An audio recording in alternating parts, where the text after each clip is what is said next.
do things pretty. Hey, g'day Facebook world, LinkedIn, and all other places. How are you tonight? Like I'm pretty excited popping up here randomly on a Thursday night to say g'day to the community and just have a conversation about how to support people. And I'm super grateful that Lisa's here with me. Okay, Lisa, how are you, mate? Excited to be here on a Thursday. It Yeah, feels like you- Friday. Is it because like everything's shut tomorrow? It's like a Clayton's Friday today. I like it. It's Friday. That's not a Friday. Yeah, I love a bonus Friday. I'm okay with that. Yeah, no, so am I. We need more, to be honest. I feel like the week is missing. We should do like Monday, Tuesday, Wednesday, Friday. Hey, well, Trademark are actually doing that now. They're sticking. They've gone fully into the mode of okay. So we're promoting well-being. So we need to make sure that we focus on that ourselves and that we get people to honor what they say. So we're going to start by doing that ourselves. We're going to a 4-day week. So I really want to honor them for that. 100%. Yeah. I I don't work a 40+ hour week anymore. Yeah. Because exactly that. You got to have the integrity. And you and I have talked about that in context of this conversation, in fact, is like setting the example and walking the talk, right? 100%. And I think that's something which we'll dive into in a little bit because that's very much, we're both very aligned with that on how to support others, and it starts with self. So we'll jump into that. But first things first, we're just having a bit of a chat before we got on, and we're talking about what Lisa was up to today and what a fantastic opportunity the Bayside Community Kitchen is. And if we're talking about support, I think that's a place that does it so well. It's a community place where everybody is welcome. We mean everybody is welcome. You respect the kitchen, and it loves you back. Yeah, I love that it is genuinely for everyone. You know, like there's people in there in, I don't know, what I assume to be a real expensive suit. I don't know really. And then you've got, people that are having a tougher time and sleeping rough maybe. And there is just and everyone gets a hello, everyone gets a smile, everyone gets a feed, everyone gets a really, really good coffee. It's just I think the integrity oozes out of the walls in there. And that's a testament to the people behind it, right? And the people involved in it. Yeah. And I agree. Because a lot of places will say that. Do you know what I mean? There's a lot of places will say, oh, we're all inclusive, but they're kind of not. And so, but I think it's really valuable to highlight the people that are doing a really great job in the community and doing what they say. 100%. And they're delivering consistently with that, and I think that's a beautiful thing. But the other side of it too is, as you were saying, the food at the Bayside Community Kitchen, it's extraordinary, isn't it? I feel like we should be talking about this more. Like we're talking about the kitchen a lot, but I'm like, yeah, but the food is legit amazing. Like it's so delicious. Yeah. Well, you had a quiet breakfast with your partner down there today. Snuck one in, and it's become that destination, hasn't it? For a quick feed that's good quality. Like it's definitely something. Yeah. And a chat with who, you don't know who's going to walk in the door. I was just, letting you know before we got on. It was actually my hubby's first time there, because he's not as like community involved as I am. And we were there for 3 minutes, and his tattoo artist walked in the door, and he's like, "Oh, hey man," they shook hands. I was like, "See, you never know who's going to turn up at the Bayside Community Kitchen." He's started working couple of doors down, so he'll be there a lot. But yeah, it's you don't even have to put in a big effort to be connected to the community when you're in a space like the community kitchen. Yeah. And I think why that's even a topic of conversation here is because how do we support people in pain, right? And I think that is one of the best examples, bar none, for that. It's unconditional. If as long as you respect the kitchen and like it's, and you obtain a decent amount of camaraderie in there, then you're going to be well looked after, and I think that's something that is so important. Like that is on the higher scale of support, looking after the community. And the amount of services that are starting to work out of the Bayside Community Kitchen is something else. And that's something for me that I think it's a great place to start. If you wanted to see what it's like to support people in general, go down, sit down, have a coffee, have a bite to eat, and just observe what goes on. Just observe who comes in, observe who comes in, sits down. Sometimes someone needs to sleep. They get left alone.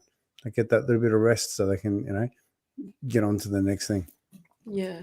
Yeah. Great point. Yeah. If you're wanting to do community work, come and see how it's done.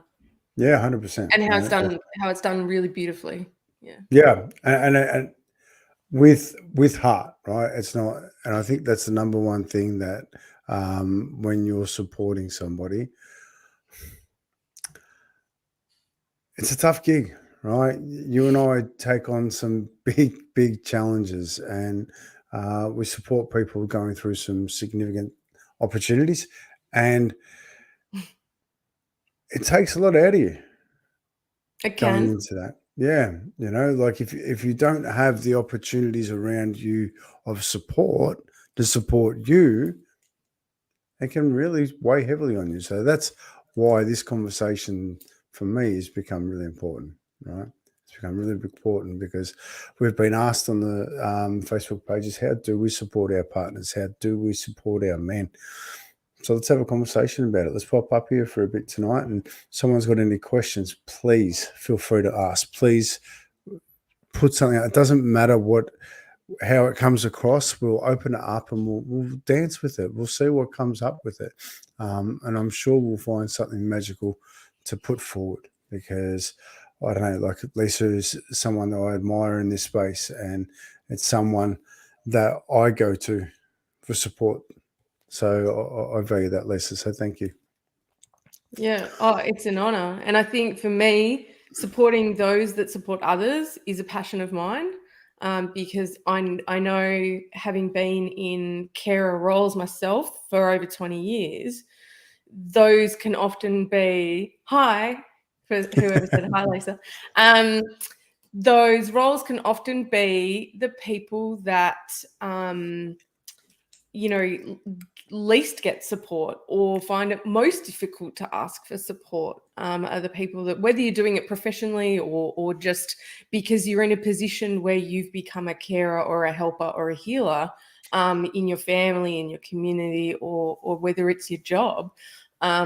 We have to care for our carers. We have to help heal our healers. So being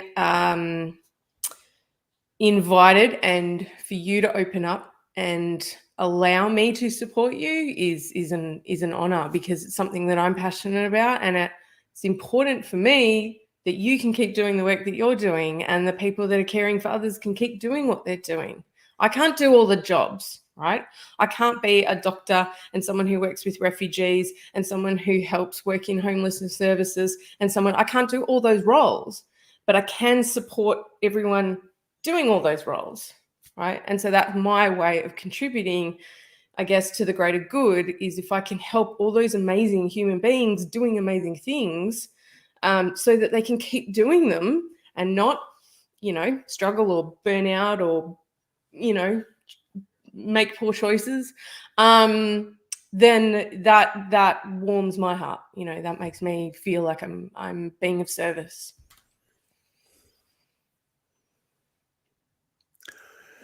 I mean, that's bringing up for me lots and lots of different things, right? But I think I want to go back to the very fundamental of what this is about. How do we support people in pain? How do we sit with people or let them know that, hey, we see you? We know it's a tough time right now, and we're here. So I'm going to ask you, Lisa, and we're going to go through certain scenarios. We're going to give at least 3 tonight. But let's.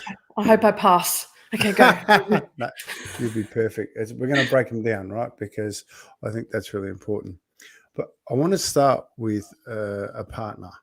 Okay, so one of the things for me that's been pretty cool lately is I've actually had the opportunity to see what's going on in the Franksy community and the amount of amazing people that have actually been able to reach out and say, hey, listen, my husband's not doing that well at the moment. He's under the pump. He's under pressure everywhere. How do I support him? So I'm going to ask you, Lisa, if that's all right. I'm going to dive into you. I'll throw you under the bus a little bit, but I'll ask you for what you want to say. I just want to put this up. I really want to thank you for that. It's absolutely beautiful to have comments like that, letting us know that we actually are connecting with people, because it's, if the more we connect with people, the more we'll turn up. That's basically as it is, So thank you. Yeah. So Lisa, we'll go through that. So you've got a partner. Let's say it's a female to a male, right? So a wife can see her husband's hurting, he's struggling a bit. What bit of advice do you have for her? Breathe. To start with. There's a lot. There's a lot. How long have we got? I think you open this topic with, how do we let people know, I see you, I can see that you're being challenged right now, and I'm here for you. And I think that's a good place to start, right? So an acknowledgement, a validation that you of even just as witness to their challenge, and recognize that it's not your challenge, but you can see that something's going on. And so I think it's a good place to start, is to acknowledge and validate that, without trying to. I think sometimes we tend to get caught up in diagnosing or guessing what we think might be the issue. Before, my husband and I, we've done a lot of trainings and personal development together, as I'm sure lots of people watching may have done as well. And I remember a time where, before we did a lot of that stuff, we would often guess, right? You seem really angry, and you're sort of like upset. You kind of, because we want to put a label on what we're seeing.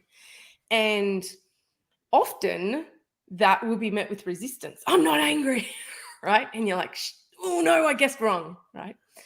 So a validation and acknowledgement of what you can see, right? I notice you haven't been sleeping well lately, because when I wake up, you're tossing and turning. Is everything okay? You can testify to what you witness without kind of wanting to hang a shingle on it. Do you know what I mean? Without wanting to label it, or because sometimes you get it wrong, and and that can cause a bit of a what am I going to say? A kerfuffle, because they want to respond and go, no, I'm not angry, or I'm not upset, or I'm, whatever, because we labeled it incorrectly. And really, it's not about the label. It's about many layers of conversation under that we want to have, right? So in that acknowledgement and validation, testify to what you've witnessed. Right? I see you being short on the phone. I see you being, a bit quick with the kids, or, it seems to me that, this. So being mindful of your language, rather than why are you angry, is probably a better way to start a dialogue, and then follow it up with a question. Right? We know all the questions, right? Are you okay? What's going on? Is there anything I can help with? How can I support you? But I think that validation or acknowledgement at the beginning, sans judgment, is a good place to begin. And also understand that the person going through the challenge maybe in such a level of overwhelm that they may not be able to have that conversation right then and there. And so asking permission to have a conversation can also be really useful. Is I have seen seems to me like I've seen this in you lately, right? Is everything okay? And then a timing question. Is now a good time to talk about it? When would be a good time for us to have a talk about this? Because I am concerned about you, right? And recognize that they might go, now's not a good time. Like, because it might be that space where they've got so much going on and they're feeling so burdened and whatever. Now's actually not a good time. But you've kind of given them a heads up that you want to have a chat about this, right? Definitely don't start with, we need to have a talk, because that freaks every dude out, right? No guy responds well to, we need to have a talk, right? I'm listening to that, right? And I'm smiling. Because if you tell me we need to have a talk, I go, okay, let's book it in. Yeah, well, sure, you might be the exception. No, but it's about that awareness of the fact that it's like you. I've done a hell of a lot. I've lived a hell of a lot, and that's gifted me the opportunities to be able to support people in times like this. And I think I take responsibility for what other people need to project. And that's a really powerful thing where communication is my priority. Yeah, which is So evidence of how far along your journey you are, right? yeah, so and I just I just would like to honor all the people that have the courage to actually say, listen, now's not actually a good time. Oh, But I would like to honor I would like to honor this for you to actually say, hey, I need to have a conversation. Can we book a time? Because I know this is important. It takes courage to be able to say that. yeah, So 100%. And it takes yeah, courage just to verbalize, now's not a great time, yeah, and to respond and say, thanks for your concern. I'm okay right now. And we will have this talk when I get home from work, on the weekend, yeah. whatever is a good time. It takes strength to maintain, for each person to maintain their terms around the conversation, for sure. 100%, 100%. And I'm just going to grab a comment quickly, just as it's come through. And as we're live, if you have something, throw it up. We will engage with those comments. As a guy, it's also the awareness of the fact that I personally need help. It took a long time to realize that. I want to honor that because it does take a long time to realize that. It does take scenarios to happen in your life for you to actually be aware that you are actually in pain, because in today's lifestyles, we're so busy we're so busy trying to get to the next thing, trying to do the next thing, that we often get caught up in that and we miss it. But when somebody else is outside of our life, it's easier for them to see what's going on simply because they are looking at it through a different set of eyes without all the thoughts going through their head, because they've got their own about themselves, right? Couldn't agree more. Yes, So 100%. It's yeah, always easier from the outside. Yeah. 100%. So we'll grab that. So Yeah, with that in mind, like I would like to share some of my thoughts around this, if that's okay, because of it's course. something that's like every single time I'm out in the streets, if you've met me on the streets, I walk up to people and I say, I just want to thank you for doing your best right now. And then I ask for permission. Is it okay if I gift you a pair of socks? And Mm. some people say no. And that's okay, right? That I hold that for them because at the moment they're not ready to receive. And that's perfectly okay. But when I do and I share the socks and I share the story, I get that connection. It's not an accident that I do that. That's actually my methodology with every single conversation I have with somebody who is in pain. I I start the conversation with, hey, I just really want to thank you for doing your best right now. I'm not quite sure what's going on. Is it okay if I ask some questions? Is it okay if I dig into this a little bit, see if I can find some solutions? I've thanked them and I've asked permission. Within the first 20 seconds of a conversation, right? And it takes away the threat. But the most important thing is accepting if they say no. But then go back to a question and ask, is it okay if we talk about this later? I'd really like to talk about this because I care about you. You know, one of the things that I think is super important is to when we honor somebody. So when I'm out there with the socks and I'm gifting somebody a pair of socks, I'm actually honoring them. And it doesn't have to be a pair of socks. It can simply be a handwritten note, just to say, I really want to thank you for doing your best right now. I'm here for you. It can be a box of chocolates, a bar of chocolate. It doesn't matter. A Just text message. yeah. But in that moment in communication, just to have that, it's that next level of appreciation, so that they know that you got their support. When you've opened up that dialogue and you've asked permission, you've thanked them, you need to ask if now is a good time. Yeah. Right. And you touched on that. If we don't ask whether or not it's a good time to have that conversation, what we're actually trying to set up is, have you got the energy to have a conversation right now? Have you just come home from work and, it's been a big day, things haven't gone right, but you're fronting up at home, go in the door, and then you don't dump the questions on that.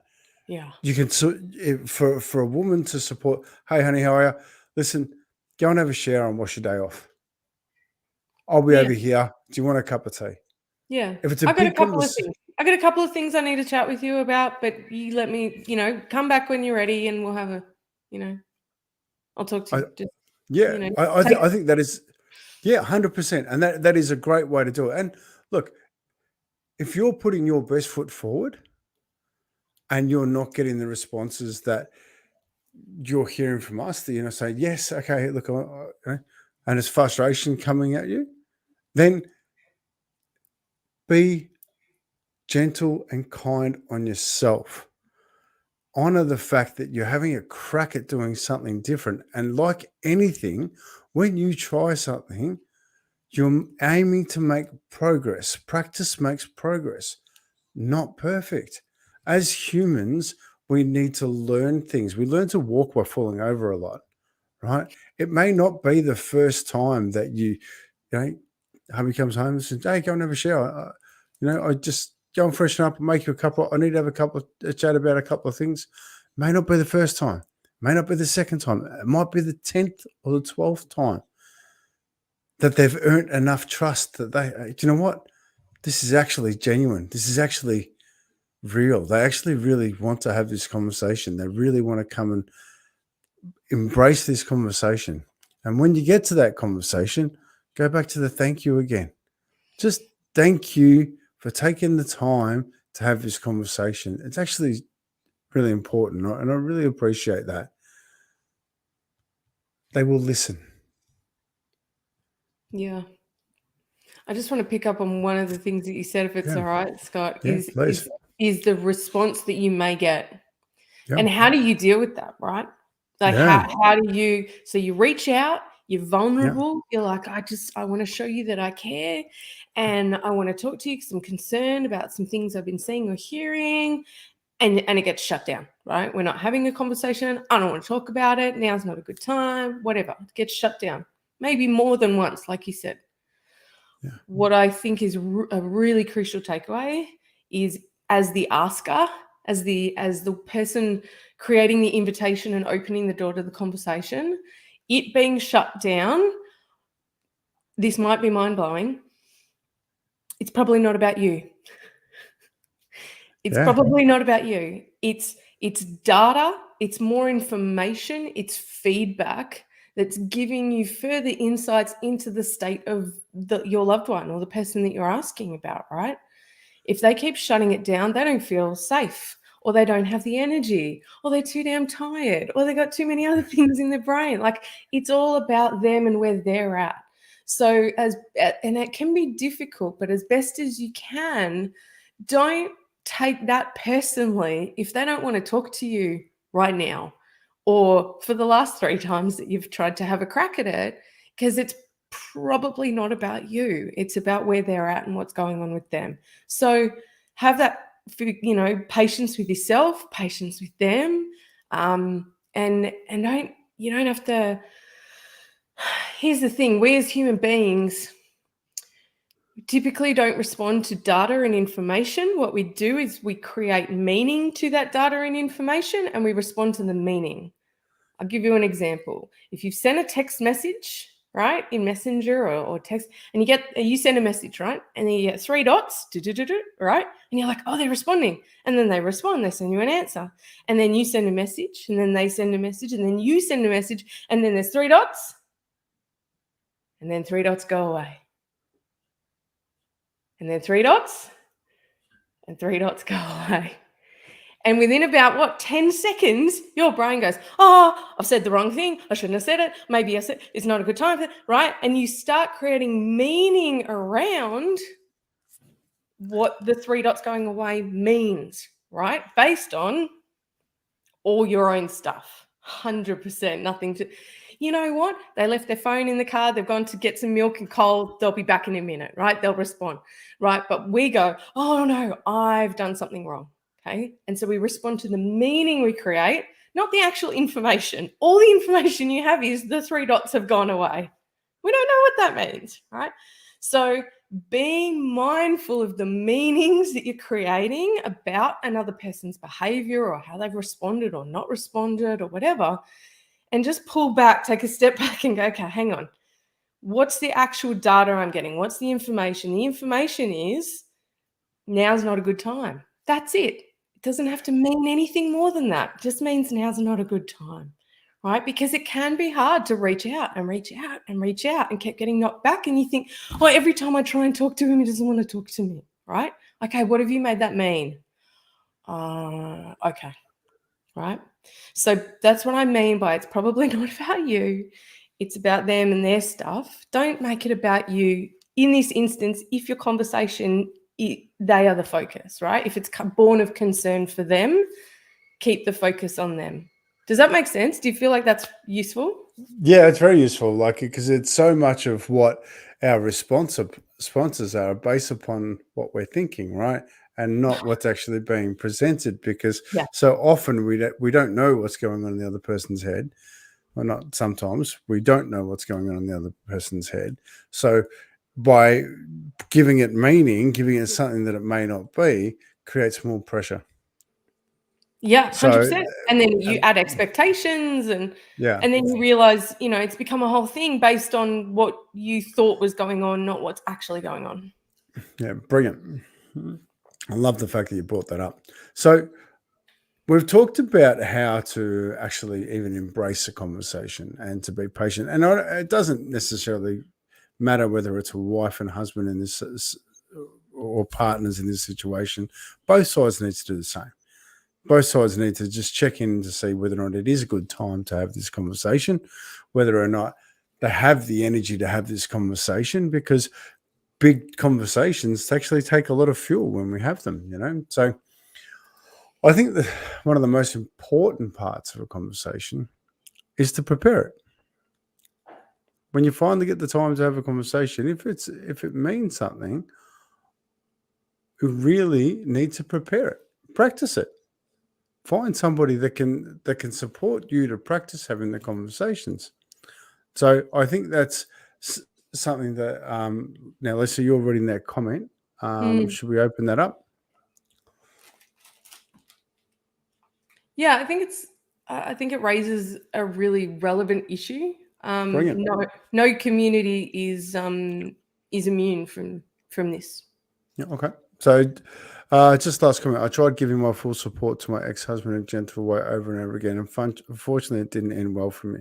Violence started towards me, so it can be scary to ask as he exploded in a rage. All because I cared. I just cared out of love. Should I press this button for you to read this? But it can and was very scary. Yeah. Thank you so. I can leave it up. Thank you for so pressing the much. button. Yeah, for putting this on the table, because this is a really important part, right? At what point do we need to get support for this? At what point do we need to not continue to press on, especially when you're coming from love and the other person's not ready to actually even embrace this conversation? Yeah, If you're for sure. if you're feeling that and you're in this situation, the moment you feel that, you need to check in with yourself. Take a step back. Get some support to have the conversation. Go to somebody who is I'm trying to find someone who you respect, somebody who you know can have this conversation and has solutions to the outcomes that you want, someone that's been there before, because they're going to support you through that. Lisa, can you jump in on this for a minute and then we'll break it down further? Yeah, look, there's a couple of hats I can put on in regards to this topic. So in my previous career, I was an ambulance paramedic here in Victoria for about 11 years. So my first sort of gut response is safety first. And if there's ever a point in anyone's relationship with any other human on the planet where you feel unsafe, then that you need to act on that. So my advice is trust your gut, and if that means packing up and sleeping on someone's couch for the night, then that may be what needs to be done.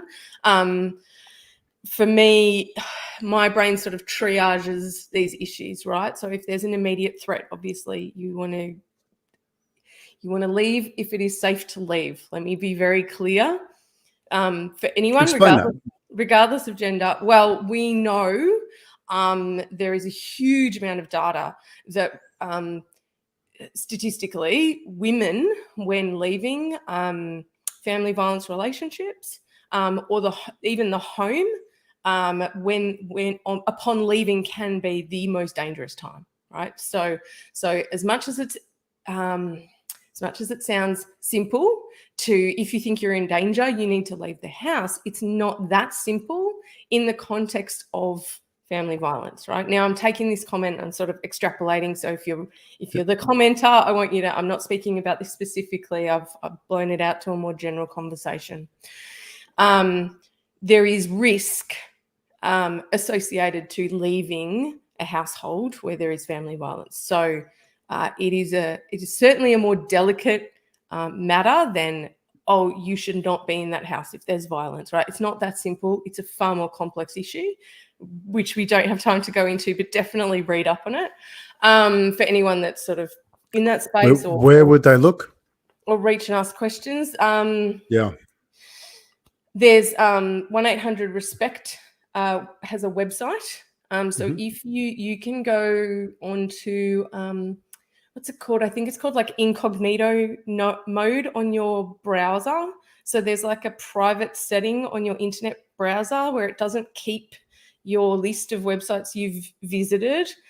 So if there is someone monitoring your internet activity, they won't be able to see that you have visited sites that support people being challenged with family violence.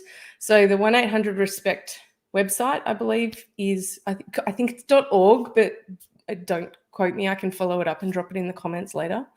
And if you're in a more free environment and you want to investigate it, I highly, highly recommend Jess Hill's book, which I've probably got behind me on a bookshelf somewhere. There we go. So if you're interested in this topic and educating yourself around this topic, and I know we've gone a little left field, This book is See What You Made Me Do by Jess Hill. It's an award-winning book, incredible book. If you have read this, you will know it can be quite triggering. It is very, thanks, Chris. It can be it's very raw, it's very real, and there are real life examples of awful situations in it. So please mind your own emotional well-being if you are going to check out the book. It's a tough read.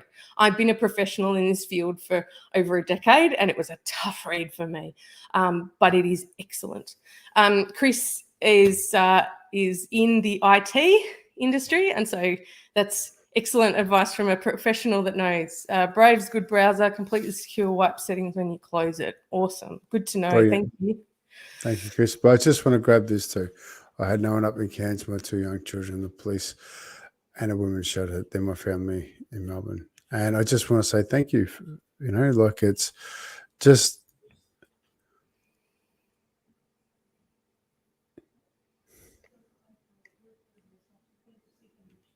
making the decision to leave is a big thing.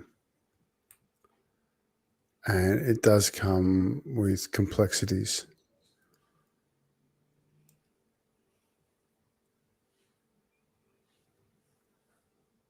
Honoring yourself is probably the bravest thing that I think any woman can do, to be honest. I went through it with my mum, and all of her security went out the door, and she took 3 kids that we went from a 7 Series BMW to having a extremely old Wolseley to trying to survive. She was a stay-at-home mum, and then she had to work 10 to 12 hours a day, no man in the house, and it just But I tell you right now, I'm so proud of her. I'm so proud of her for saying, this is not what I want. This is not what I'm going to allow my kids to be a part of. It's not going to define me. I'm going to do something. And she was so brave to take that on. And a lot of people didn't speak to her after that. A lot of the friends didn't know how to deal with that because she'd taken the step that most of them had wanted to, and she walked away. It was fascinating, but as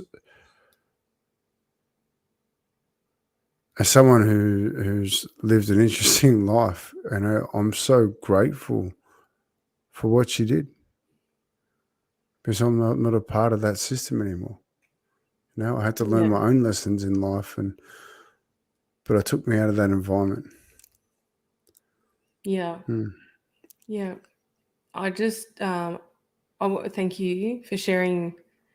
Every time you share part of your story, I know that there are people resonating with it. I know that there are people that are taking parts and going, yeah, I know what that bit feels like. I might not have the same story, but I understand that experience, or I've had my version of that. And so by you being brave enough to share your stories, and your mum's, in this case, that's part of that connection that we all have in building a community, right? Yeah, 100%. It's through vulnerability and honesty. I think obviously family violence is a massive, massive issue, and not specifically what we came on to talk about, but I want to honor I don't want anyone to think that we are being flippant or dismissive or simplifying it in any way. It is massively complex. And so, if there's any danger or you need to get out of there, is not, hence my phrase, if it's safe to do so, right? Yeah. Because it may not be, in which case, there's a whole lot of other things you can do in terms of trying to find somewhere secure in the home and that sort of stuff. I think it's also important to understand that, in my opinion, only my opinion, it's it's not any human's job to fix another human. Correct. It's not their role. It's not your responsibility, particularly in an adult to adult relationship.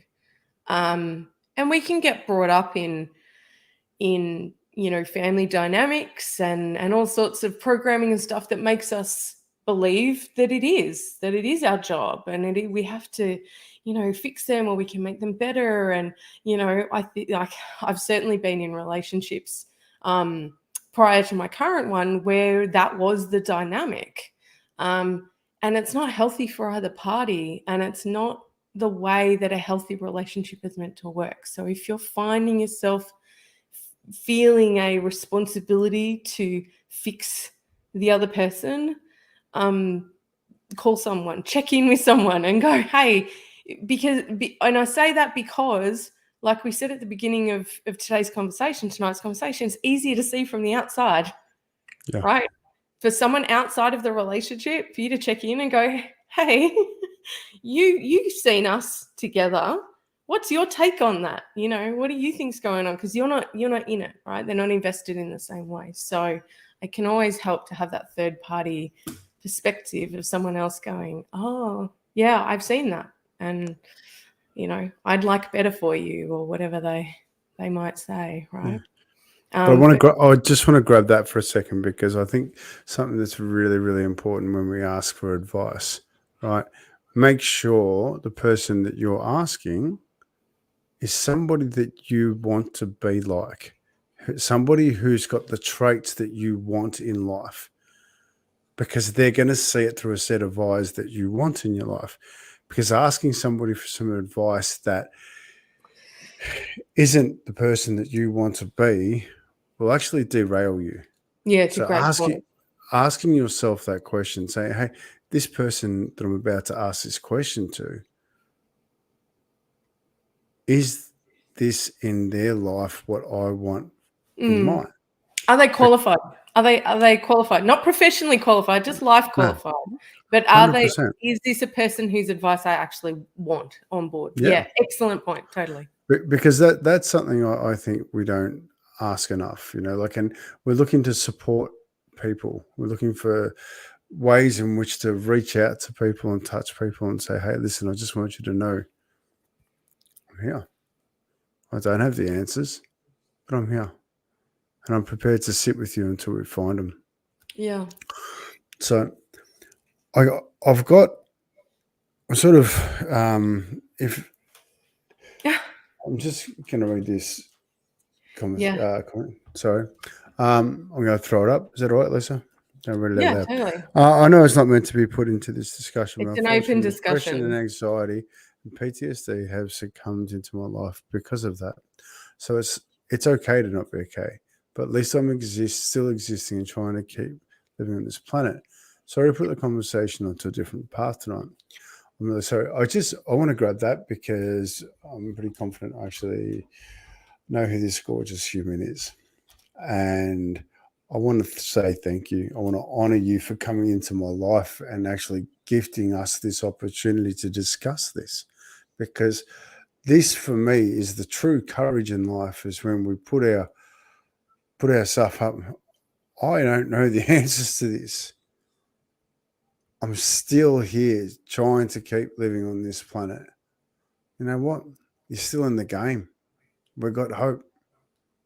We've got opportunities. We can make this happen.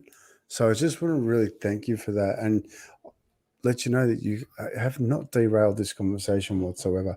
Lisa and I came on tonight for the simple reason that, someone is going to need to hear what we're saying tonight. Somebody is going to need to be a part of what we're talking about tonight. I trust that the conversation we have is the conversation that we're supposed to have. Like whatever comes is what is meant to be discussed. So there's certainly no derailing. A couple of points on that. I don't know who this person. I don't suspect even. I do know she's amazing. I've no doubt. I can see that. I do know that I also experienced depression, anxiety, and PTSD. was diagnosed with it myself because of a whole lot of reasons. And one day, if you want to ask me about all my trauma, I'll tell you. It is totally okay to not be okay for a while. And you're not trying to keep living on the planet. You're living on the planet. You're actually doing it. You're doing it right now. It's happening because you just sent us a message, right? You just commented, you've engaged with us. So, I think I hear this word, it's come up so much lately. I keep hearing this word trying. I'm trying to do this. I'm trying to do that. I'm like, well, it's the old Yoda quote, right? You do or you do not. You are or you aren't. And the fact that you've sent this message means that you are living on this planet and you are engaging with human beings and you are consciously choosing about the input that you're putting into your brain because you've tuned into us tonight, right? So you're already making positive choices. You're already choosing yourself. And it sounds like you have done multiple times, which, as Scott and I said before, takes a lot of strength. So whoever you are, you have a lot of strength within you, whether you recognize it or not.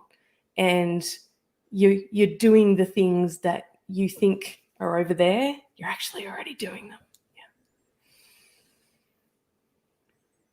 Yeah, I'm just sitting here with pride for this beautiful human who I've only just met. And I just, yeah, thank you so much. And I'm so looking forward to in the near future having a coffee in Frankston with you, and I'm sure Lisa will be there. So have you got anything else you'd like to add on to that tonight, Lisa? Because I feel like we've been here and we've opened up a conversation, and I think it's the start of this conversation. I think there's a lot more to come with this. Because we only plan to be here for half an hour, but I know. I've been looking at the clock. No, and no, I'm just like, looking. Okay, cool. Is it me? I just want to also shout out and acknowledge someone who's commented that they're crying and they put in the comments, and I want to thank you and honor you and fucking cheer you on, right? Because regardless of gender, regardless of where you live, regardless of your age, vulnerability is a key to growth, and you could have not written that. And I applaud you for not only allowing yourself the release, which is all crying is, it's a release, which is really healthy. So not only have you allowed that for yourself, I don't know where Scott's gone, but you've also shared that with us. And by that, I suspect that you have given others permission to allow themselves that release. So I'm a big fan of crying. I'm a big fan of encouraging crying. And I want to honor whoever has put that in there and shared that with us, because it is, it's part of a bigger conversation about, for me, about humans edging their way towards becoming more and more human. I know there's a big AI conversation going on at the moment. Everyone's talking about AI. I want to talk about how we can become more human and we can connect to each other as humans. And so expressing emotions, all the emotions, is a big part of that. I think connecting to yourself is probably one of the biggest parts of that, right? So excuse me with the tech, but that's me. Sometimes I don't get things right, and I'm okay with it, right? I'm not here to be perfect. I'm just here to make progress. So I love this, but there's something for me that is supremely important inside of all of these conversations, and that's your environment, right? Your environment determines what your energy is like. It determines how you see the world. It determines your input.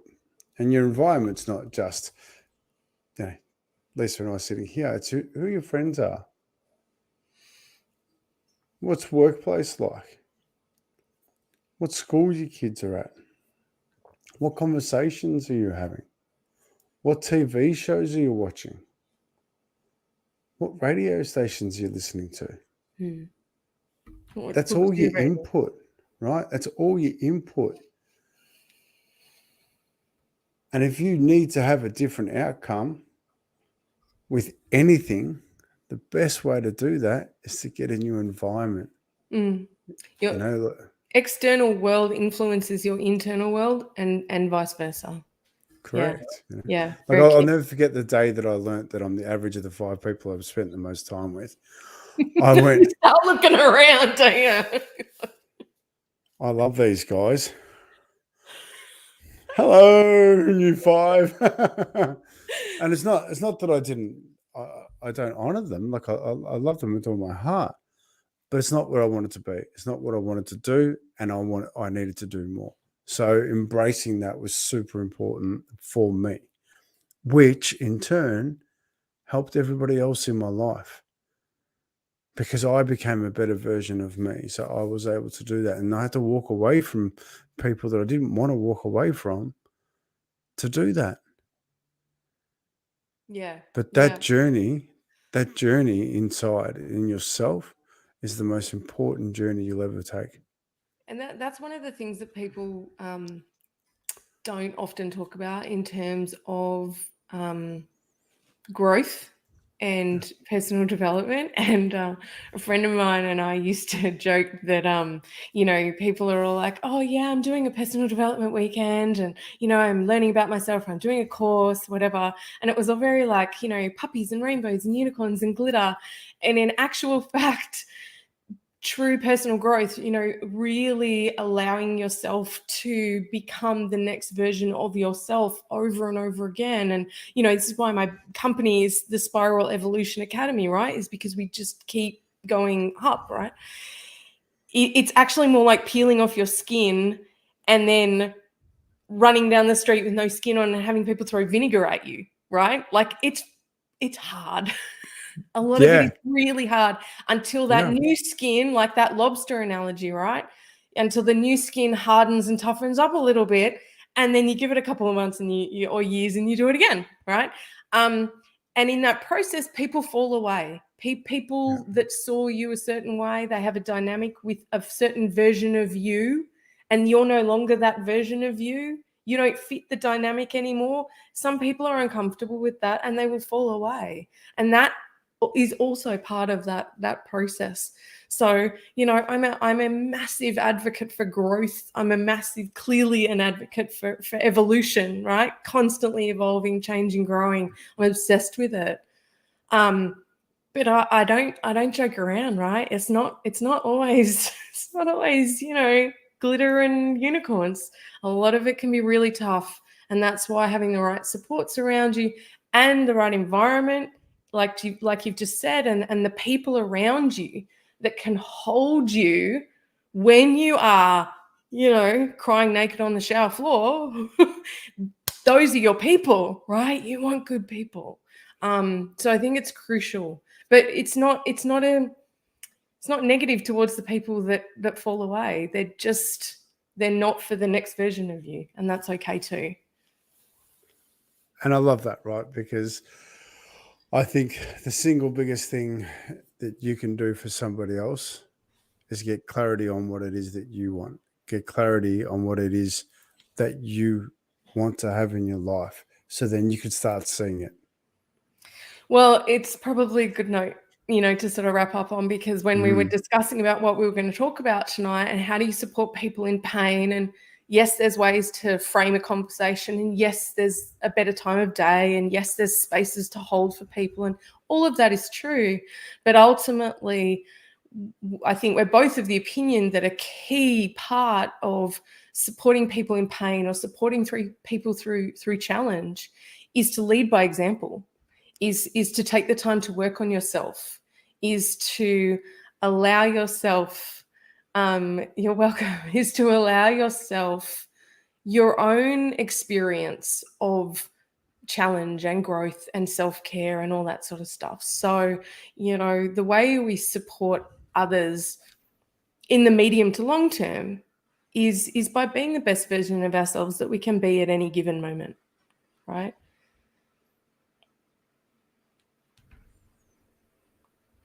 Yes. I just it's the single best thing you can do to support others. 100%. You're right.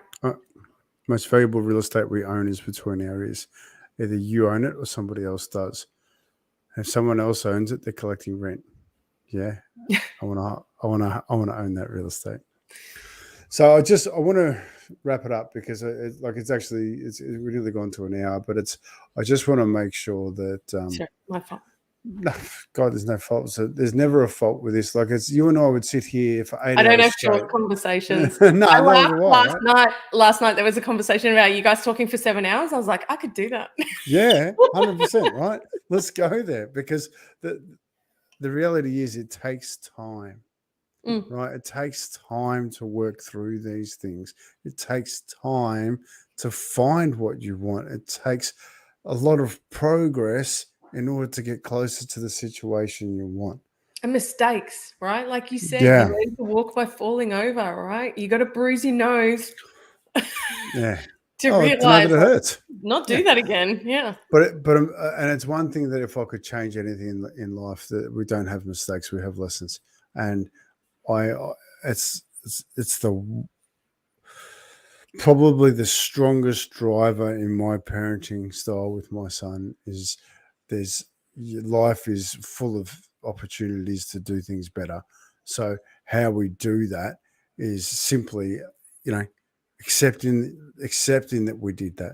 So John's on. We've got a link yeah, here. Hey, John. Oh, you gorgeous human being. I can't believe we both know John. How weird is that? John's gorgeous. Like, how great. Yes. We say in our house, fall forward and fall fast. Yeah. If you're going to fall, just go that direction. 100%. Get it done and we'll go through it. So thank you, John. So on that note, Lisa, any last words? I can't have any last words. We'll be here forever. Okay. So thank you. Much gratitude and a huge thank you to everyone who's dropped in the comments. And if you end up watching this later, and you think, oh, I wish I'd been on, or I have something, just put it in the comments as if you're watching it in real time, and we'll both drop back in and have that conversation. So you haven't missed out at all if you're watching this on a replay.